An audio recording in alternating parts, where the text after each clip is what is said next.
జనబేరి news కి స్వాగతం. Bulletin లో ముందుగా హెడ్లైన్స్.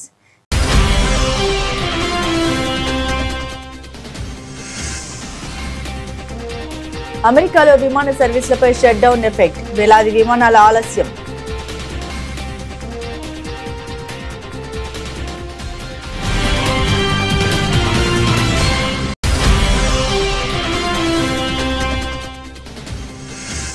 మన్ కీ బాత్ లో కొమరం భీంను కొనియాడిన ప్రధాని మోదీ, నిజాం దురాగతాలపై భీం పోరాటం తరతరాలకు స్ఫూర్తిదాయకమన్న ప్రధాని.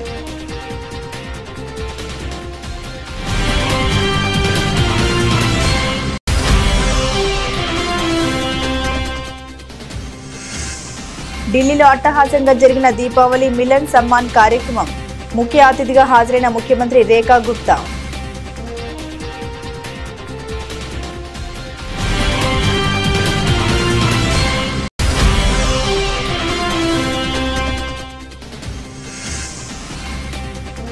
కరూర్ తొక్కిసలాట బాధిత కుటుంబాలతో విజయ్ సమావేశం, బాధితులతో మాట్లాడి ఓదార్చిన నటుడు.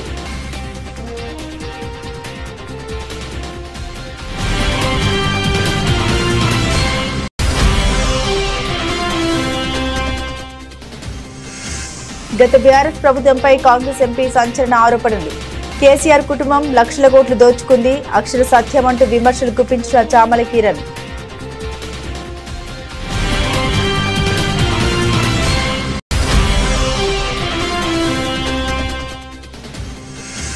మోంతా తుఫాన్ ఎఫెక్ట్, 6 జిల్లాలకు ఎన్డీఆర్ఎఫ్ బలగాలు. ఒక్కో జిల్లాకు 30 మంది సిబ్బందిని ఏర్పాటు చేసినట్టు వెల్లడించిన 10th battalion NDRF commander.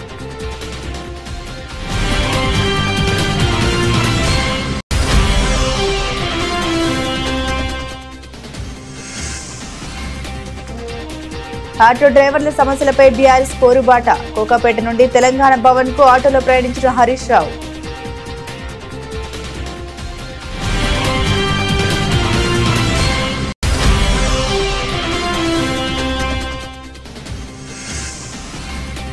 Durgamma సన్నిధిలో మాజీ మంత్రి జోగి రమేష్ సత్య ప్రమాణం, నకిలీ మద్యం వ్యవహారంలో తమకు ఎలాంటి సంబంధం లేదని వెల్లడి.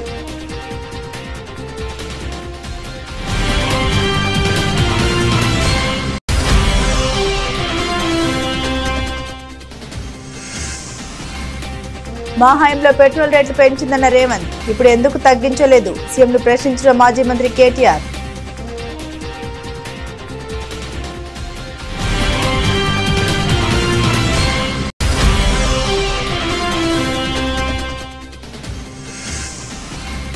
కర్నూలు బస్సు ప్రమాదానికి కల్తీ మద్యమే కారణం, తేల్చి చెప్పిన వైఎస్ఆర్సీపీ నేత, వేమూరు ఇన్ఛార్జ్ వరికుటి అశోక్ బాబు.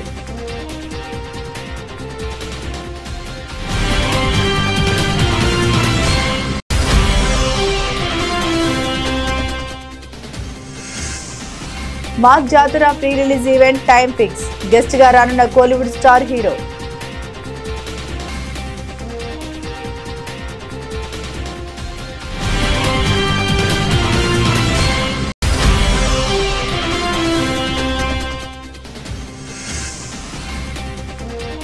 రంజీ ట్రోఫీలో సరికొత్త చరిత్ర, 63 ఏళ్ల రికార్డు బద్దలు. కేవలం 540 బంతుల్లోనే ముగిసిన సర్వీసెస్ అసోం మ్యాచ్. అమెరికాలో విమానయాన సంస్థల్లో సిబ్బంది కొరత ఏర్పడింది. ప్రభుత్వ షట్డౌన్ కారణంగా జీతాలు అందకపోవడంతో సిబ్బంది విధులకు హాజరు కావడం లేదు. తాత్కాలికంగా ఫుడ్ డెలివరీ బాయ్లుగా మారిపోయారు. జీతాలు లేకుండా పనిచేయడం తమ వల్ల కాదని చెబుతున్నారు. దీంతో సరిపడా సిబ్బంది లేక ఎయిర్ ట్రాఫిక్ కంట్రోల్ సేవలకు తీవ్ర అంతరాయం ఏర్పడింది. ఫలితంగా విమాన సర్వీసులు ఆలస్యంగా నడుస్తున్నాయి. ఆదివారం ఒక్కరోజే దాదాపు 8,000కు పైగా విమానాలు ఆలస్యంగా నడుచినట్లు అధికార వర్గాలు వెల్లడించాయి. ఫెడరల్ ఏవియేషన్ అడ్మినిస్ట్రేషన్ కు చెందిన 22 ప్రాంతాల్లోని ఎయిర్ ట్రాఫిక్ కంట్రోల్ సిబ్బంది కొరత ఏర్పడిందని అమెరికా రవాణా మంత్రి షాన్ డఫీ వెల్లడించారు. ప్రభుత్వ షట్డౌన్ ఇలాగే కొనసాగితే రాబోయే రోజుల్లో సిబ్బంది కొరత మరింత ఎక్కువగా ఉండే అవకాశం ఉందని ఆయన తెలిపారు. దీంతో విమానాలు ఆలస్యంగా నడవడం, సర్వీసులు రద్దు చేయాల్సిన పరిస్థితులు ఏర్పడతాయని వివరించారు. ఆదివాసీ పోరాట యోధుడు కొమరం భీం సాగించిన వీరోచిత పోరాటం తరతరాలకు స్ఫూర్తిదాయకమని ప్రధాని నరేంద్ర మోదీ ప్రశంసించారు. తన ధైర్యం, త్యాగంతో లక్షలాది మంది హృదయాల్లో, ముఖ్యంగా గిరిజన సమాజంలో ఆయన చెరగని ముద్ర వేశారని కొనియాడారు. ఆదివారం జరిగిన 127వ మన్ కీ బాత్ రేడియో కార్యక్రమంలో ప్రధాని మోదీ నిజాం నిరంకుశ పాలనపై కొమరం భీం చేసిన పోరాటాన్ని గుర్తు చేసుకుంటూ ఘనంగా నివాళులర్పించారు. ఈ సందర్భంగా ప్రధాని మాట్లాడారు. 20వ శతాబ్దం ప్రారంభంలో స్వాతంత్ర్యం వస్తుందని ఆశలు లేని సమయంలో హైదరాబాద్ ప్రజలు బ్రిటిష్ వారితో పాటు క్రూరమైన నిజాం దురాఘాతాల్ని కూడా భరించాల్సి వచ్చింది. పేదలు ఆదివాసీలపై వర్ణనాతీతమైన దౌర్జన్యాలు జరిగాయి. వారి భూముల్ని లాక్కుని భారీగా పన్నులు విధించారు. ఎదురు తిరిగిన వారి చేతులు నరికేశారు. అలాంటి భయంకర పరిస్థితుల్లో కేవలం 20 ఏళ్ల యువకుడైన కొమరం భీం ఆ అన్యాయాన్ని ఎదిరించి నిలబడ్డాడని వివరించారు. मेरे प्यारे देशवासियों, अब मैं आपको जरा फ्लैशबैक में लेकर चलूं। आप कल्पना करिए 20वीं सदी का शुरुआती काल, तब दूर दूर तक आजादी की कहीं कोई उम्मीद नजर नहीं आ रही। पूरे भारत में अंग्रेजों ने शोषण की सारी सीमाएं लांघ दी थी और उस दौर में हैदराबाद के देशभक्त लोगों के लिए दमन का दौर और भी भयावह था। वे क्रूर और निर्दयी निजाम के अत्याचारों को भी झेलने को मजबूर। गरीबों, वंचितों और आदिवासी समुदायों पर तो अत्याचार की कोई सीमा ही नहीं। उनकी जमीनें छीन ली जाती, साथ ही भारी टैक्स भी लगाया जाता था। अगर वे इस अन्याय का विरोध करते तो उनके हाथ तक काट दिए जाते। साथियों, ऐसे कठिन समय में करीब 20 साल का एक नौजवान इस अन्याय के खिलाफ खड़ा। आज एक खास वजह से मैं उस नौजवान की चर्चा कर रहा हूँ। उसका नाम बताने से पहले मैं उसकी वीरता की बात आपको बताऊं। साथियों, उस दौर में जब निजाम के खिलाफ एक शब्द बोलना भी गुनाह था, उस नौजवान ने सिद्दीकी नाम के निजाम के एक अधिकारी को खुली चुनौती दे दी। निजाम ने सिद्दीकी को किसानों की फसलें जब्त करने के लिए भेजा, लेकिन अत्याचार के खिलाफ इस संघर्ष में उस नौजवान ने सिद्दीकी को मौत के घाट उतार दिया। वो गिरफ्तारी से बच निकलने में भी कामयाब रहा। निजाम की अत्याचारी पुलिस से बचते हुए वो नौजवान वहां से सैकड़ों किलोमीटर दूर असम जा पहुंचा। साथियों, मैं जिस महान विभूति की चर्चा कर रहा हूं, उनका नाम है कोमरम भीम। अभी 22 अक्टूबर को ही उनकी जन्म जयंती मनाई है। कोमरम भीम की आयु बहुत लंबी नहीं रही। वो महज 40 वर्ष ही जीवित रहे, लेकिन अपने जीवन काल में उन्होंने अनगिनत लोगों, विशेषकर आदिवासी समाज के हृदय में अमिट छाप छोड़ी। उन्होंने निजाम के खिलाफ संघर्ष कर रहे लोगों में नई ताकत। वे अपने रणनीतिक कौशल के लिए भी जाने जाते। निजाम की सत्ता के लिए वे बहुत बड़ी चुनौती बन गए। 1940 में निजाम के लोगों ने उनकी हत्या कर दी। युवाओं से मेरा आग्रह है कि वे उनके बारे में अधिक से अधिक जानने का प्रयास करें। कोमरम भीम की ना विनम्र निवाली आयन प्रजल హృదయాల్లో ఎప్పటికీ నిలిచి ఉంటారు. ఢిల్లీలోని సివిల్ లైన్స్ లో జరిగిన దీపావళి మిలన్ సమ్మాన్ కార్యక్రమం అట్టహాసంగా జరిగింది. ఈ కార్యక్రమానికి ముఖ్యమంత్రి రేఖా గుప్తా ముఖ్య అతిథిగా హాజరయ్యారు. అనంతరం సభను ఉద్దేశించి ప్రసంగించారు.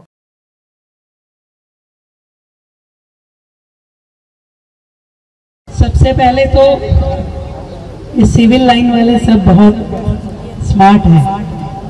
इन्होंने सोचा घर जाके झगड़ा ना हो, इसलिए सारी अपनी श्रीमती लोगों को मंच दे दी, पूरी तरीके से सरेंडर।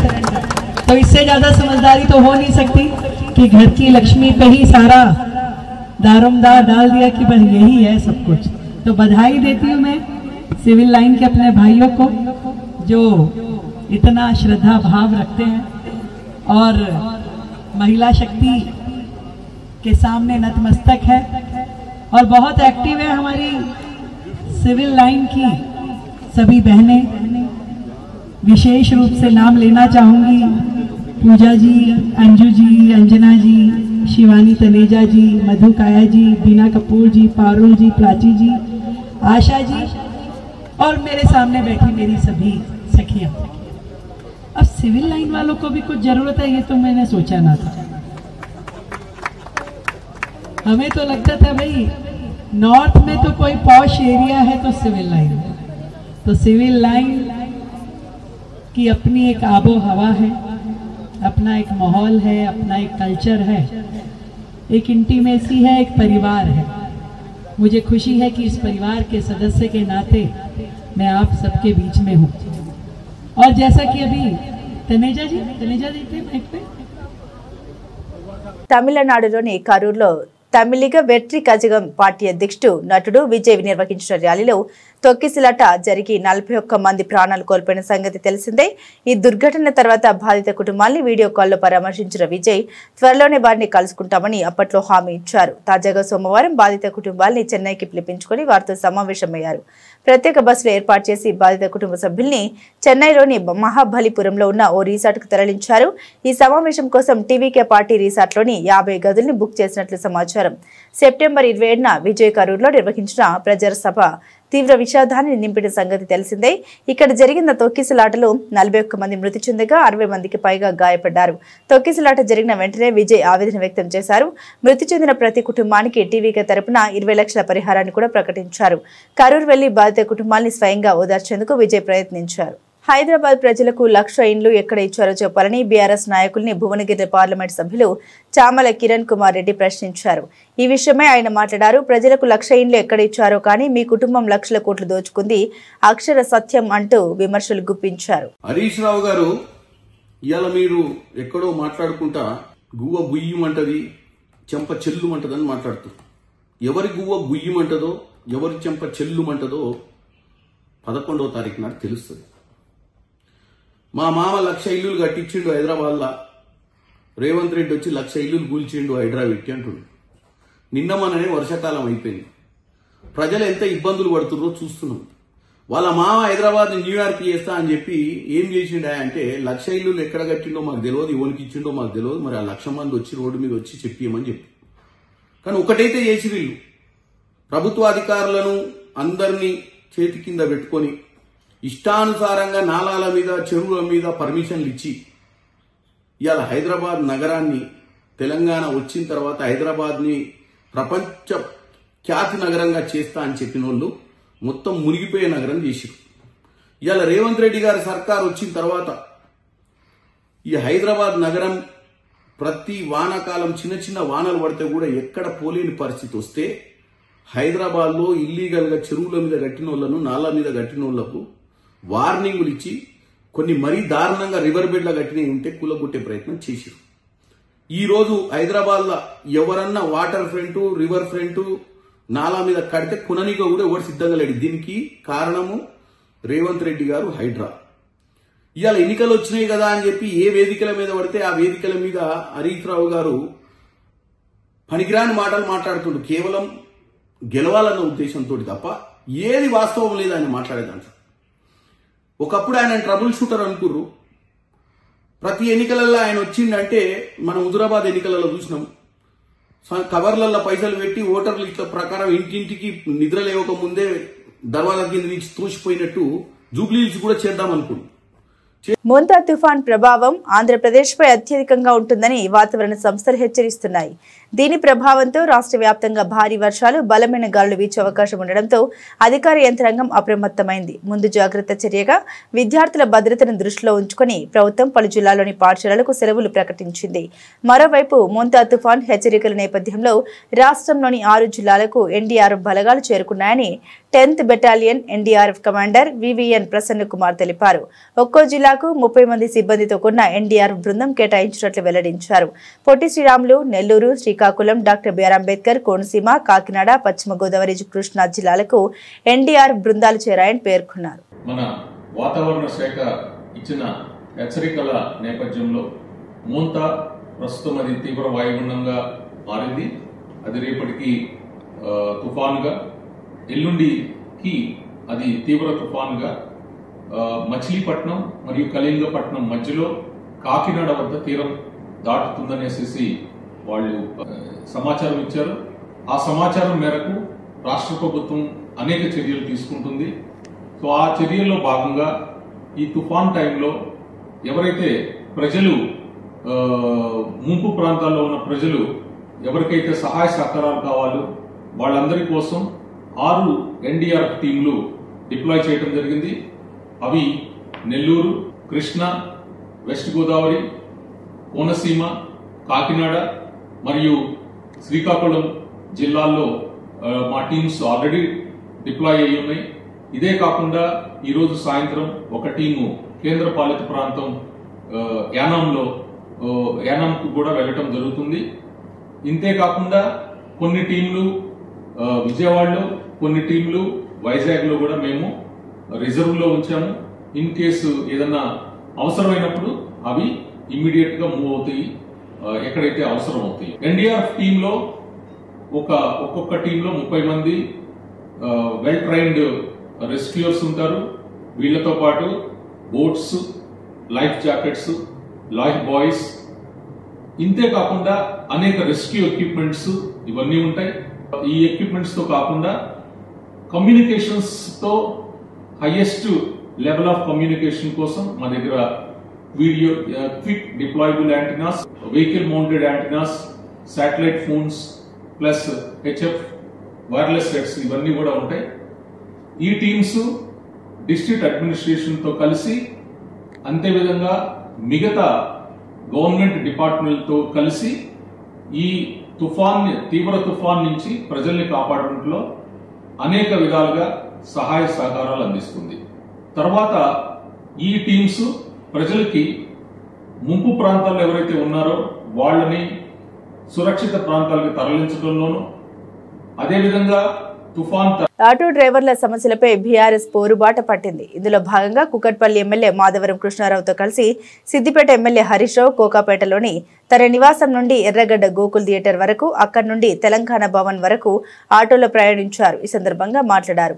ఆటో డ్రైవర్ల బతుకుల్ని కాంగ్రెస్ నిండా ముంచిందన్నారు. ఆటో కార్మికుల్ని 24,000 వెంటనే చెల్లించాలని డిమాండ్ చేశారు. ఆటో కార్మికులకు రేవంత్ రెడ్డి ప్రభుత్వం 1500 కోట్లు బాకీ పడిందని, ఆ మొత్తాన్ని వెంటనే విడుదల చేయాలన్నారు. ఆటో కార్మికులకు పైసలు ఇవ్వకుండా ఢిల్లీకి మూటలు పంపుతున్నారని విమర్శించారు. ఆటో కార్మికుల్ని పట్టించుకోకుండా మంత్రులు వాటాల కోసం తన్నుకుంటున్నారని ధ్వజం ఎత్తారు. ఆటో డ్రైవర్ల బీమా 10 లక్షలకు పెంచాలన్నారు. రాహుల్ గాంధీ గారు, మరి నువ్వు ఆనాడు ఓట్లు వేయించుకున్నాడు, ఆటో ఎక్కి తిరిగినావు, మళ్ళా రావా హైదరాబాద్ కు? నువ్వు మళ్ళా హైదరాబాద్ కు వస్తే మొత్తం ఆటోలన్నీ తెచ్చి శంషాబాద్ ఎయిర్పోర్ట్ లో బీటానికి అడ్డం పెట్టి మా ఆటో కార్మికులను నిలదీస్తారు. జాగ్రత్త. ఆనాడు ఓట్లప్పుడు ఆటో ఎక్కుతావు, డబ్బల ఓట్లు వాడి గద్దె మీద కూర్చోగానే 2 ఏళ్ల యాదికి లేదా రాహుల్ గాంధీకి? ఈ రోజు రేవంత్ రెడ్డి కళ్లు తెరిపియాలని, రాహుల్ గాంధీకి ఆటో కార్మికుల బాధ తెలవాలని బీఆర్ఎస్ పార్టీ రాష్ట్ర వ్యాప్తంగా ఆటోలెక్కి ఈ నిరసన కార్యక్రమాన్ని చేపడతా ఉన్నాము. వెంటనే బాకీ పడ్డ 24,000 రూపాయలు ఈ రాష్ట్రంలో ప్రతి ఆటో కార్మికునికి ఇవ్వాలి. అంత కలిపితే ఎంత అవుతుంది? 1500 కోట్లు అవుతుంది. మొత్తం ఆటో కార్మికులకు బాకీ పడ్డ 24,000 ఇస్తే 1500 కోట్లు అవుతుంది. మొన్న నువ్వు మద్యం దుకాణాలు పెట్టినావు కదా, 3 లక్షలు ఫీజు పెంచినావు, మద్యం సీసాల ధరలు పెంచినావు, బీర్ పెంచినావు, విస్కీ పెంచినావు. మొన్న మద్యం అప్లికేషన్ల మీద నీకు 3,000 కోట్ల రూపాయలు డబ్బు వచ్చింది కదా, ఒక సగం ఇచ్చేయి, మా ఆటో కార్మికులనే యాడ్ చేసుకుంటారు.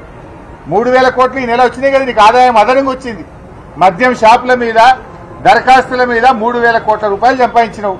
మరి ఆ 1,500 కోట్లు ఆటో కార్మికులకు బాకీ పడ్డావు, దాన్ని విడుదల చేయి, ఆటో కార్మికుల్ని కాపాడుకో అని చెప్తా ఉన్నాము. ఇప్పటికీ ఆటో కార్మికులు 161 మంది ఆటో కార్మికులు ఈ రాష్ట్రంలో ఇప్పటి వరకు చనిపోయారు. ఆ కుటుంబాలు రోడ్డు మీద పడ్డాయి. చనిపోయిన ఆటో కార్మికుల కుటుంబాలకు 10 లక్షల రూపాయల ఎక్స్గ్రేషియా ఇవ్వాలని బీఆర్ఎస్ పార్టీ పక్షాన డిమాండ్ చేస్తా ఉన్నాం. ఇవాళ ఆటో కార్మికులు ఇంకా ఎవరు కూడా చనిపోవద్దని కూడా తమ్ముళ్ళని మేము కోరుతా ఉన్నాం. ధైర్యంగా ఉండండి, పోరాడుదాం. మీ పిల్లలు, మీ భార్య, కుటుంబ సభ్యులు వీధిన పడద్దు. మీరు ధైర్యంగా ఉండండి.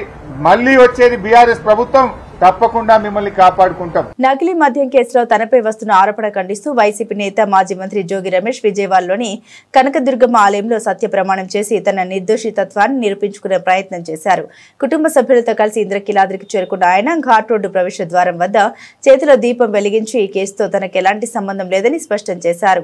ఈ సందర్భంగా జోగి రమేష్ మాట్లాడారు. నా వ్యక్తిత్వంపై నింద వేశారు, నా మనసును గాయపరిచారు, నా కుటుంబాన్ని అవమానించిన వారికి అమ్మవారు మంచి బుద్ధి ప్రసాదించాలని అన్నారు.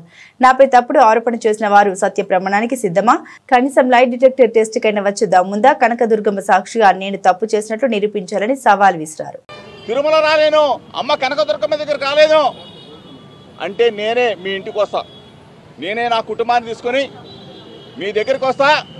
భగవద్గీత మీద ప్రమాణం చేసి చెప్పు చంద్రబాబు నాయుడు గారు, జోగి రమేష్ తప్పు చేశాడు అంటే ఏ శిక్షకైనా సిద్ధంగా ఉన్నానని చెప్పా. దాని మీద కూడా చలనం లేదు. లైట్ డిటెక్టర్ టెస్ట్ ఎవరైనా ముందుకు వస్తారా? ఎవరైనా దమ్ముగా వస్తారా? లైట్ డిటెక్టర్ టెస్ట్ కైనా రెడీ అని చెప్పేశా. అది కూడా లేదు. తర్వాత చంద్రబాబు నాయుడుతో సమావేశమైన తర్వాత వల్లరామయ్య గారు తిరుమల కాదు, ఏడుకొండల వారి దగ్గర కాదు, చంద్రబాబు నాయుడు ఇంటి దగ్గర కాదు, లై డిటెక్టర్ టెస్ట్ కాదు, నార్కో ఎనాలిసిస్ టెస్ట్కి సిద్ధమా అని అడిగాడు. నేను అమ్మ కనకదుర్గమ్మ సాక్షి ఇంతకు ముందు చెప్పాను, ఇప్పుడు చెప్తా ఉన్నాను. నార్కో ఎనాలిసిస్ టెస్ట్ కూడా సిద్ధమే అని చెప్పేసి దమ్ముగా చెప్పా. ఇంతవరకు ప్రభుత్వం నుంచి సమాధానం లేదు. సమాధానం లేకపోగా ఈరోజు చంద్రబాబు నాయుడు గారు వచ్చి, లోకేష్ గారు వచ్చి, ఆ శాఖ మంత్రి గారు వచ్చి, సిట్ అధికారి గారు వచ్చి జోగి రమేష్ తప్పు చేశాడని చెప్తే అమ్మ కనకదుర్గమ్మ సాక్షిగా ఇక్కడే ఉరి వేసుకొని చచ్చిపోవడానికైనా జోగి రమేష్ సిద్ధంగా ఉన్నాడని చెప్పేసి రాష్ట్ర ప్రజలకు చెప్తా ఉన్నా. తప్పు చేయని నన్ను, నా వ్యక్తిత్వ అననాన్ని దెబ్బతీసిన ముఖ్యమంత్రి చంద్రబాబు నాయుడు, నా వ్యక్తిత్వ అననాన్ని దెబ్బతీసిన లోకేష్, మీరు సమాధానం చెప్పాలా? ఈరోజు ఇంత దమ్ముగా, ఇంత ధైర్యంగా గుండెల మీద చేవేసుకొని నా కుటుంబాన్ని తీసుకొచ్చి నా భార్య పిల్లలతో సహా నీ ముందు నిలబడ్డా, అమ్మ కనకదుర్గమ్మ ముందు నిలబడ్డా, కృష్ణమ్మ తల్లి ఒడ్డు నిలబడ్డా. దయచేసి రాష్ట్ర ప్రజలు గమనించమని కోరుతా ఉన్నా. గతంలో మా ప్రభుత్వం ఉన్నప్పుడు పెట్రోల్ రేట్లు పెంచి 33 రూపాయలు నరేంద్ర మోదీ 32 కేసీఆర్ తీసుకుంటున్నారని రేవంత్ రెడ్డి ఆరోపించారని, అయితే ప్రస్తుతం రేవంత్ రెడ్డి అధికారంలోకి 2 సంవత్సరాలు అయింది కదా, మరి పెట్రోల్ ధరలు ఎందుకు తగ్గించలేదని మాజీ మంత్రి బీఆర్ఎస్ వర్కింగ్ ప్రెసిడెంట్ కేటీఆర్ ప్రశ్నించారు. సోమవారం తెలంగాణ భవన్లో కేటీఆర్ మీడియాతో మాట్లాడారు. ఎక్కడైనా అసలు కంటే మిత్తెక్కుంటుందా? 40 రూపాయలకు మన ఇంటికాడ మన బండిలో పట్టించాల్సిన పెట్రోల్, 30 రూపాయలకు పోయాల్సిన డీజిల్ ఇవాళ 95 రూపాయలు, 105 రూపాయలు. क्या बोले याद है आपको? समझ आया क्या बोले उन्होंने? केसीआर साहब और मोदी साहब दोनों मिलके 105 रुपया हो गया डीजल।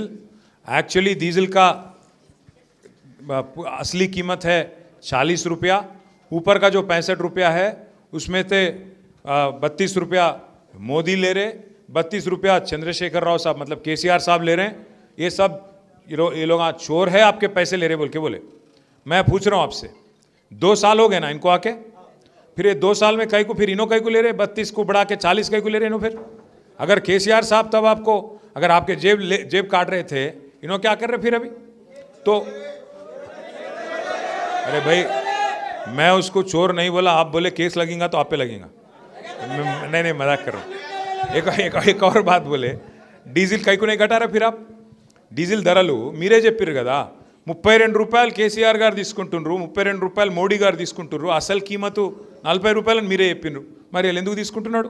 సమాధానం చెప్పాలి రేవంత్ రెడ్డి రేపు వచ్చినప్పుడు మా పిల్లలకు, మా ఆటో అన్నలకు, మా రైతులకు అందరికి. కర్నూలు బస్సు ప్రమాదానికి కల్తీ మద్యమే కారణమని, ఈ ఘటనలో ముఖ్యమంత్రి చంద్రబాబు మొదటి ముద్దాయని వైఎస్ఆర్సీపీ వేమూరు నియోజకవర్గ ఇన్ఛార్జ్ వరికుటి అశోక్ బాబు స్పష్టం చేశారు.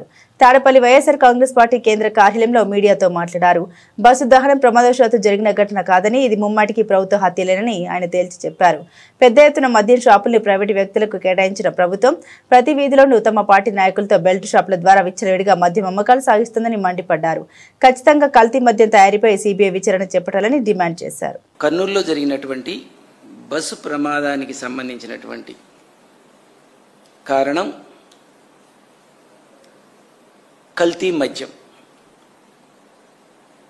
కర్నూలులో బస్సు ప్రమాదానికి కల్తీ మద్యానికి ఏంటి సంబంధం ఏంటని చెప్పేసి మీరు అనుకోవచ్చు. ఖచ్చితంగా ఈ బస్సు ప్రమాదానికి కారణం కల్తీ మద్యం మాత్రమేనని చెప్పేసి చెప్తా ఉన్నా. ఎందుకంటే ఈ రాష్ట్రంలో చంద్రబాబు నాయుడు గారి పార్టీ, తెలుగుదేశం పార్టీ ప్రభుత్వం విచ్చలవిడిగా మద్యాన్ని ప్రైవేటు వ్యక్తులకి మద్యం షాపులు అందించి, తద్వారా బెల్ట్ షాపులు, ఎవరైతే తెలుగుదేశానికి సంబంధించినటువంటి నాయకులు ఉన్నారో వాళ్ళకి గ్రామాలలో బెల్ట్ షాపులు ఇచ్చి 2 లక్షలకి 3 లక్షలకి బెల్ట్ షాపులు ఇచ్చి, ఈ రాష్ట్రంలో ఏటీఎం అంటే ఎనీ టైం మనీ అనేది తీసేసి ఎనీ టైం మద్యం అనేటువంటి దాన్ని తీసుకొచ్చినటువంటి చంద్రబాబు నాయుడు గారు ఖచ్చితంగా ఈ యొక్క ప్రమాదానికి కారణమని చెప్పేసి చెప్తా ఉన్నా. ఒకవైపు ప్రైవేటు వ్యక్తులకి షాపులు ఇచ్చి, ఇంకొక వైపు బెల్ట్ షాపులు ప్రతి గ్రామంలో ప్రతి వీధిలోనూ బెల్ట్ షాపులు ఇచ్చి, అది చాలక ప్రభుత్వానికి ఆదాయానికి గండి కొడుతూ 5,000 కోట్లు గండికొట్టి దాన్ని మీరు పంచుకొని, అది కూడా చాలక ఈ రాష్ట్రంలో కల్తీ మద్యం అమ్మి కల్తీ మద్యం తయారు చేయించి ప్రభుత్వమే వాళ్ళకు సంబంధించినటువంటి ఒక లిక్కర్ మాఫియాని పెట్టి నడిపించడం, దీనిలో చంద్రబాబు నాయుడు గారు, లోకేష్ బాబు గారు ప్రధాన పాత్ర పాటించడం జరుగుతూ ఉంది. మాస్ మహారాజా రవితేజ అభిమానులకు ఇది డబుల్ ధమాకా టైం. ఆయన నటించిన మాస్ జాతర సినిమా విడుదలకు సిద్ధమవుతుండగా ప్రమోషన్ కార్యక్రమాలు వేగవంతం చేశారు. ఈ నేపథ్యంలో భారీ ఎత్తున ఫ్రీ రిలీజ్ వేడుక ప్లాన్ చేశారు. ఈ కార్యక్రమానికి కోలీవుడ్ స్టార్ హీరో సూర్య గెస్ట్ గా రాబోతున్నారు. ఈ విషయాన్ని కొద్దిసేపటి క్రితం అఫీషియల్ గా ప్రకటించారు. మాస్ జాతర ఫ్రీ రిలీజ్ వేడుక అక్టోబర్ 28న హైదరాబాద్ లోని జేఆర్సీ కన్వెన్షన్ సెంటర్ లో జరగనుంది. ఈ వేడుకకు ముఖ్య అతిథిగా సూర్య రాబోతుండడం, రవితేజ, సూర్య ఒకే స్టేజ్ పై కనిపించనుండడంతో ప్రేక్షకుల్లో ఆసక్తి నెలకొంది. మాస్ మీట్స్ క్లాస్ అంటూ ఫ్యాన్స్ కామెంట్స్ చేస్తున్నారు. సితారా ఎంటర్టైన్మెంట్స్ అధినేత సూర్యదేవర నాగవంశీ మాట్లాడారు. అక్టోబర్ 31న ప్రపంచ వ్యాప్తంగా సినిమా విడుదల చేయాలని ప్లాన్ ఉంది. అయితే ఒకరోజు ముందే ప్రీమియర్స్ వేసే అవకాశం కూడా పరిశీలిస్తున్నామని తెలిపారు. దేశవాళీ ప్రతిష్టాత్మక టోర్నీ రంజీ ట్రోఫీలో సరికొత్త చరిత్ర నమోదైంది. బంతుల పరంగా అత్యంత వేగంగా ముగిసిన మ్యాచ్ గా సర్వీసెస్ అస్సాం జట్ల మధ్య జరిగిన పోరు నిలిచింది. తిన్సుకియాలో జరిగిన ఈ మ్యాచ్ కేవలం 540 బంతుల్లోనే ముగియడం విశేషం. ఈ మ్యాచ్ లో అస్సాంపై సర్వీసెస్ జట్టు 8 వికెట్ల తేడాతో ఘన విజయం సాధించింది. ఈ గెలుపుతో సర్వీసెస్ జట్లు 63 ఏళ్ల నాటి రికార్డును బద్దలు కొట్టింది. ఇంతకు ముందు 1962 జనవరిలో రైల్వేస్ ఢిల్లీ మధ్య జరిగిన మ్యాచ్ 547 బంతుల్లో ముగిసింది. ఇప్పటి వరకు రంజీ చరిత్రలో అది అత్యంత వేగవంతమైన మ్యాచ్ గా రికార్డులో ఉంది. తాజా మ్యాచ్ తో ఆ రికార్డు తుడిచిపెట్టుకుపోయింది. మ్యాచ్ విషయానికి వస్తే రెండో రోజున ఆదివారం సర్వీసెస్ విజయానికి అస్సాం నిర్దేశించిన లక్ష్యం కేవలం 71 పరుగులు మాత్రమే. ఈ స్వల్ప లక్ష్యాన్ని సర్వీసెస్ జట్టు కేవలం 13.5 ఓవర్లలో 2 వికెట్లు మాత్రమే కోల్పోయి సునాయాసంగా ఛేదించింది. అంతకుముందు తొలి ఇన్నింగ్స్ లో సర్వీసెస్ బౌలర్ల దాటికి అస్సాం 103 పరుగులకే కుప్పకూలింది. ఇదే ఇన్నింగ్స్ లో సర్వీసెస్ బౌలర్లు అర్జున్ శర్మ, మోహిత్ జంగ్రా చెరో హ్యాట్రిక్ సాధించి అరుదైన ఘనతను అందుకున్నారు. Left arm spinner Arjun Sharma, Riyan Parag, Sumit శివశంకర్లను వరుస బంతుల్లో పెవిలియన్ పంపగా మోహిత్ జంగ్రా, ప్రద్యున్ సైకియా, ముఖ్తార్ హుస్సేన్, భార్గవ్లను అవుట్ చేసి అస్సాం పత్రాన్ని శాసించాడు. ఈ విజయంతో ఎలైట్ గ్రూప్ సిలో ఆడిన 2 మ్యాచ్ల్లోనూ గెలిచిన సర్వీసెస్ జట్టు 13 పాయింట్లతో పట్టికలో అగ్రస్థానానికి దూసుకెళ్లింది. మరోవైపు 2 మ్యాచ్లలో కేవలం 1 పాయింట్తో అస్సాం అదే స్థానంలో నిలిచింది. బులెటిన్ ముగించే ముందు హెడ్లైన్స్ మరోసారి.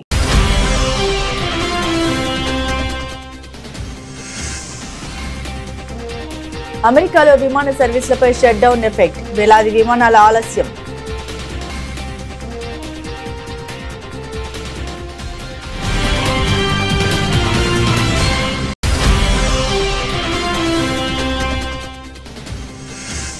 మన్ కీ బాత్ లో కొమరం భీంను కొనియాడిన ప్రధాని మోదీ, నిజాం దురాఘాతాలపై భీం పోరాటం తరతరాలకు స్ఫూర్తిదాయకమన్న ప్రధాని.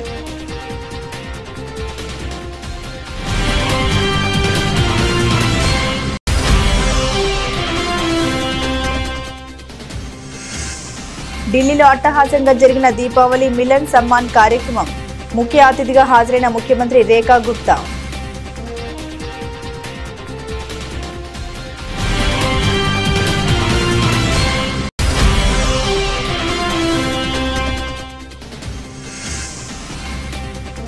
కరూర్ తొక్కిసలాట బాధిత కుటుంబాలతో విజయ్ సమావేశం, బాధితులతో మాట్లాడి ఓదార్చిన నటుడు.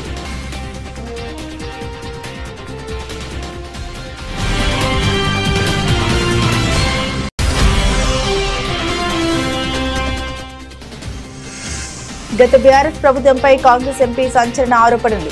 కేసీఆర్ కుటుంబం లక్షల కోట్లు దోచుకుంది, అక్షర సత్యమంటూ విమర్శలు గుప్పించిన చామల కిరణ్.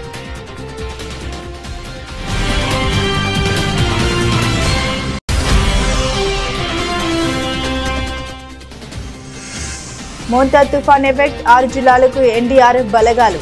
ఒక్కో జిల్లాకు 30 మంది సిబ్బందిని ఏర్పాటు చేసినట్టు వెల్లడించిన 10th battalion NDRF commander.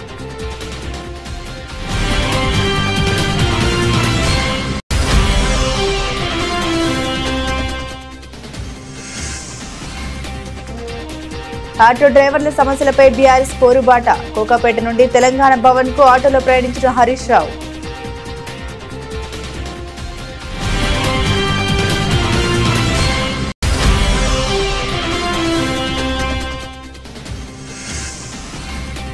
Durgamma సన్నిధిలో మాజీ మంత్రి జోగి రమేష్ సత్య ప్రమాణం.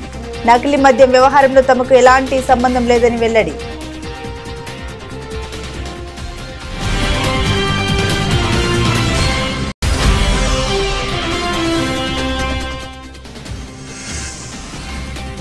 మా హయాంలో పెట్రోల్ రేట్లు పెంచిందన్న రేవంత్, ఇప్పుడు ఎందుకు తగ్గించలేదు సీఎంను ప్రశ్నించిన మాజీ మంత్రి కేటీఆర్.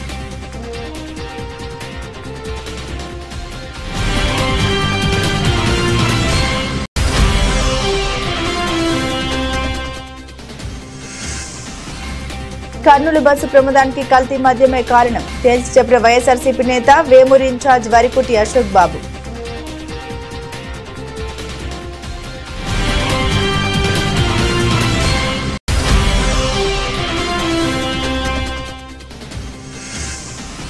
మాక్ జాతర pre release event time fix, guest గా రానున్న కోలీవుడ్ స్టార్ హీరో.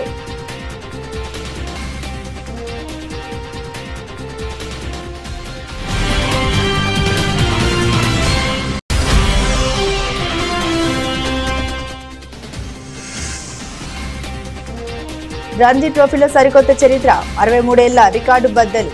కేవలం 540 బంతుల్లోనే ముగిసిన సర్వీసెస్ అసోం మ్యాచ్. ఇవి బులెటిన్లోని విశేషాలు. తిరిగి మరో బులెటిన్తో మళ్ళీ కలుసుకుందాం. అంతవరకు సెలవు, నమస్కారం.